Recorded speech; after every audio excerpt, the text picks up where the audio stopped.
I've been talking to my friends about investing, and there are a bunch of them that ask the question, why invest? Why bother, right? Like, are you going to make more money?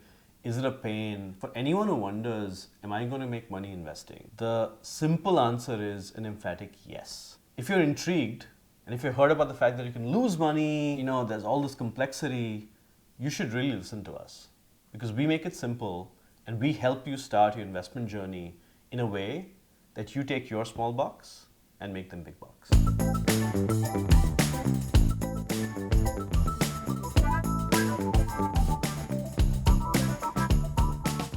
Hey folks, I'm Shrivo and you're watching The Big Buck Show. It's a show where we tell you how you can start your investment journey and, more importantly, how you can turn your small bucks into big bucks. So let's start with the question. Do you like your freedom?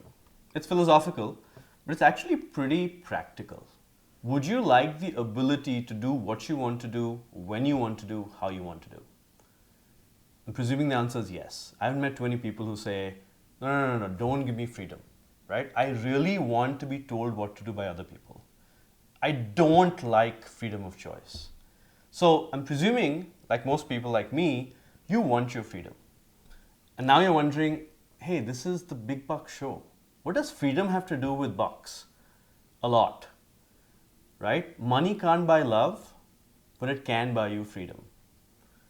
And the trick to having the money so that you have the freedom is to start investing early. We're going to talk about what you need to do to start your investment journey and why you should start your investment journey. So let's start with the why. Because like all things, if you don't understand why or if you're not convinced why, nothing's going to happen. So let's take two people. And these two people are essentially two different versions of you. Take the 21-year-old version of you, right, who didn't have a care in the world and who honestly, just wanted to have fun. And take, the future 35-year-old version of you or the current 35-year-old version of you, whatever it may be, and let's see what he or she is thinking about. Now, this is not psychology. I'm not about to give you a free psychotherapy session. But just imagine that your 21-year-old version had started investing, let's say, 1,000 rupees a month on a regular basis. Somehow, in all the chaos of being 21, you had the ability to actually invest a small amount, 1,000 rupees a month. And imagine that, you didn't. So, you went on, did what you had to, and at 35 you wake up and you say, hey, let's start investing the same 1,000 rupees a month. The difference between the 21-year-old you who invested and the 21-year-old you that didn't is roughly 1 crore of rupees. How many of you have thought about going on KBC and speaking to Amitabh Bachchan and saying, oh wow, I won? Fastest finger first, the whole lock kiya jai. And of course you didn't do it. Because it's hard, right? You have to call the phone, you have to get the answers right. But you could have just gotten to be a KBC winner by investing 1,000 rupees a month. What happens if you start investing at 35? You get 1 crore less, but more importantly, you're not as familiar with what you need to do to continue to grow your wealth. Now, if you're 35 and you haven't invested, this is not the end of the world. It's better to start now versus never. If I give you the same stats saying, hey, 35-year-old you versus 45-year-old you, there's a big difference, right? So now you're wondering, okay, you've talked about, investing, it's worth 1 crore. I may not care about that. But that's not it. Imagine that the 21-year-old you had increased their investment per month 10% every year, right? So first year, 1,000. Next year, 1,100. The year after that, 1,121, right? Small increments every month, year on year. That 21-year-old you would have now added 2 crores to your portfolio, right? Not 20,000, 20 lakhs, 2 crores. Now you're thinking, look, what are you talking about? Am I investing in risky stocks? Are you telling me to invest in instruments that are going to be extremely risky and I may lose my money?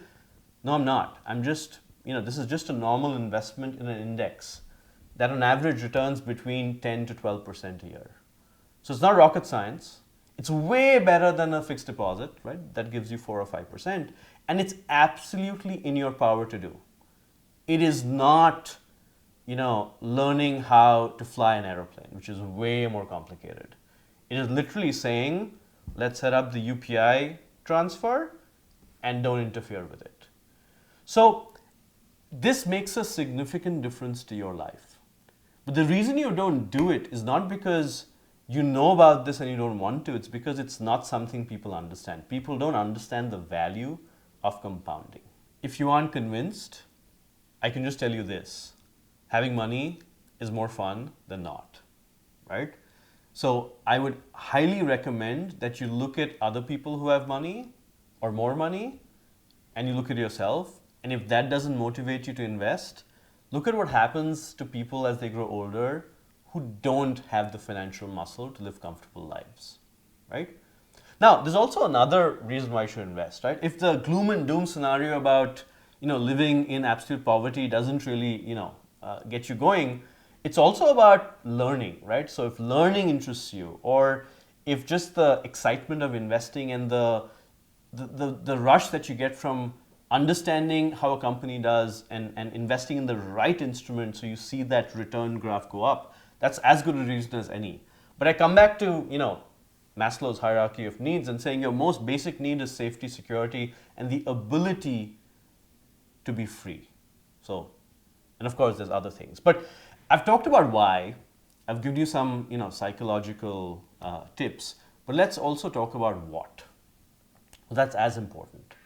So the first thing is actually linked to the why. You figure out your relationship with money. Do you want to be, an Arabpati or a Crorepati? आपको क्या करना है life में, right? That's what you have to figure out. If you really want as much money as you can make, then obviously, you're making those choices. Your work-life balance, how much you invest, all have to be consistent. Or you might say, look, I want enough to be comfortable. Why is the relationship with money important?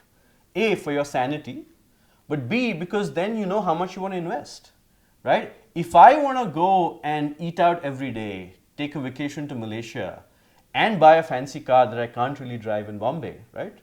Then the amount I can save is going to be limited. If I don't mind eating out only at Shiv Sagar and eating my sada dosa, right? And getting pleasure from taking an Uber and saying, look, I took a really nice Uber today, and I don't want to vacation outside of Mahabaleshwar, you'll have much more money to save. And each person to his own. So figure out your relationship with money and then decide how much you want to spend and how much you want to save. But if that saving number is 0, you've got it wrong. And no matter who tells you what, you are literally the grasshopper.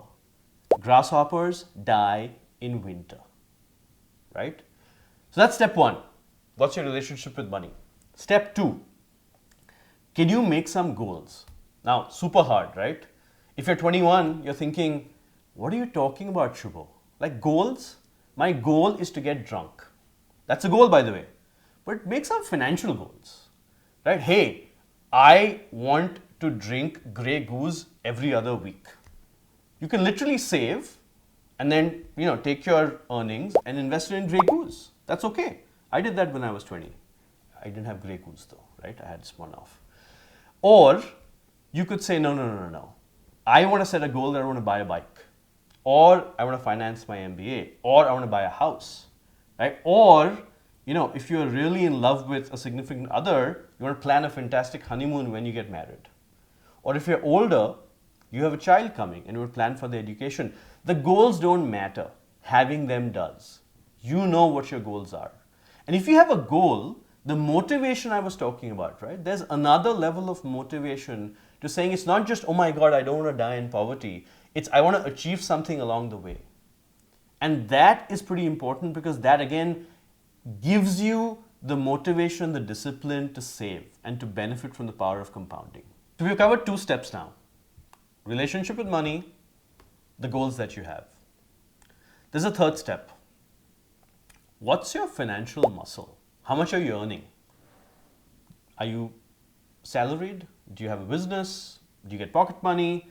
Doesn't matter, but you've got to figure out your income and look at what's coming in, figure out what's going out, right? What has to go out?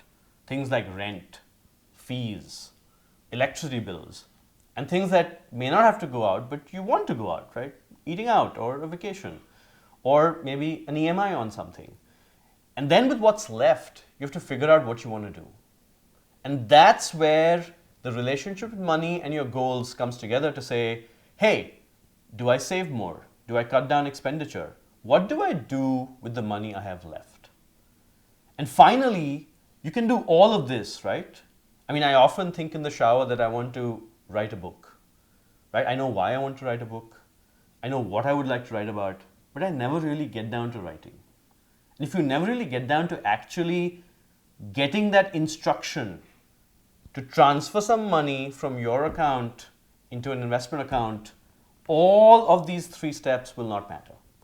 So you have to finally divide your income and say, at the beginning of the month, I'm going to take 100 rupees, 500 rupees, 1,000 rupees, 5,000 rupees. If you're super rich, 25,000 rupees. If you're ultra rich, a lakh. The amount doesn't matter. But some amount is going to go in to savings. And again, why? Because the power of compounding is immense. And so the earlier you start, the better it is. So those were the 4 steps. Let me repeat. 1, you figure out your relationship with money. 2, set some goals. Goals that matter to you, right? But set them. 3, understand how you will fund those goals, right? What changes will you make in income and expenditure? And the most important step, make the transfer. Now you're wondering, where do I invest? Right? What's my strategy? We'll come to that. This is episode 1. Give me a little time. Like there'll be episode 2, episode 3. We'll cover what you invest in. But it doesn't matter what you invest in if you're not investing, so start. Right? Now, let's go back to philosophy. I've given you tactics. I've given you, lots of reasons to think about why you should invest. But there's another big reason. Let's think about luck.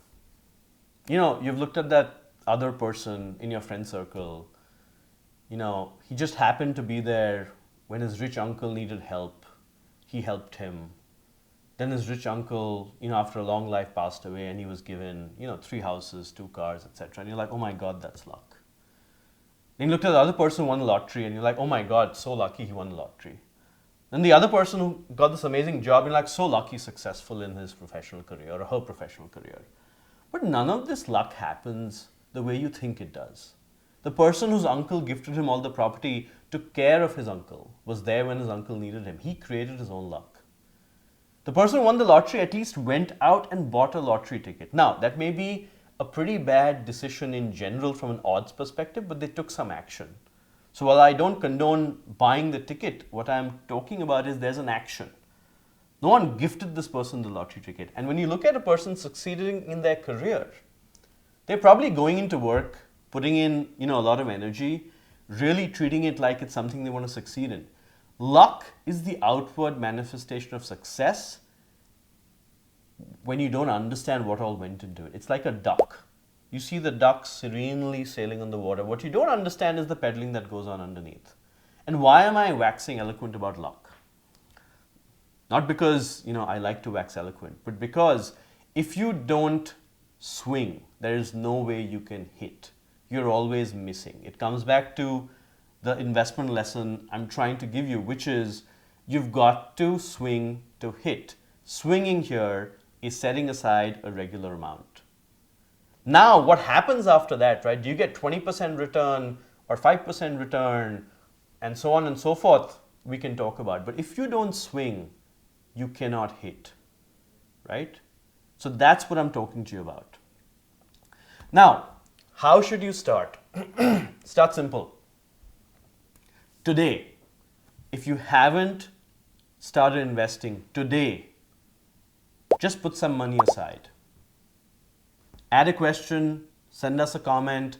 If you want some free personal advice, I'll actually respond as to how. But put some money aside that you think is material for you, right? Don't make it complicated. Don't try and figure out investment strategy. Just start putting some money aside and we'll tell you where to put it in shortly. So let's just step back and recap what we learned about. No matter what your age, you might be 21, 30, 40, right? If you're 20, Start investing now. You have not missed the bus. If you're 30 and you're not investing, you've missed the bus, but let's get you an Ola so you can get on the journey. Start investing now. If you're 40 and you haven't started investing, you're in trouble, my friend, right? But you'll be in less trouble if you start investing now. I think you're seeing the theme. Start investing now. Why? Because if you have small bucks like I do, that's the only way you get it to be big bucks. That's why. So, 3 cardinal rules. 1, it starts with you. No one else is going to do it for you. Not your mother, not your father, not your husband/wife, especially not your husband if you happen to be a wife, right? Women, which we'll cover in another episode, do not take this seriously. 2, small steps first. Don't try and put aside a lakh a month to start with. Start with 500 rupees or 100 rupees, right? So small steps first. And 3, create your own luck. You can do it, and you'll realize that as you think about creating your own luck, you will indeed get more lucky. Hey folks, thanks for watching The Big Bucks Show, and tell us how you thought about this episode in the comments below. Subscribe to our channel please, and hit the notification bell so you get a notification next time a video shows up. Also, don't forget to follow us on social media. We have a Twitter channel, a YouTube channel, and of course also an audio podcast. And hey, continue watching us so that you can turn your small bucks into big bucks.